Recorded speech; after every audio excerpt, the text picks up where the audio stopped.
We'll solve the equation -2/5 plus x equals -3/4. By looking at the left-hand side of the equation, I see that if I would add 2/5, I would have x alone on that side of the equation. And the addition principle tells me that I can add the same number on both sides of the equation without changing the truth of the equation. So I'm going to add 2/5 on the left side. We'll start with -2/5 plus x and add 2/5. And I'm going to add the same number on the right side of the equation. Now on the left-hand side I have x plus 0, or just x, and I need to carry out this addition on the right-hand side.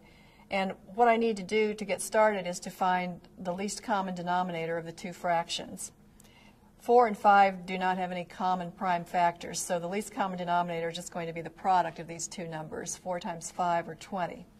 And I'll write each fraction with a denominator of 20 by multiplying by a form of 1. To get a 20 in this denominator, I multiply by 5 over 5. And to get 20 in the denominator of 2/5, I can multiply by 4 over 4. So this now is -3 times 5, 15 over 20, plus 2 times 4, or 8 over 20. And I can finish out the addition by adding the numerators. And I can think of this fraction as -15 over 20. So I would be adding -15 and 8, which is -7, and keep the common denominator of 20. So the solution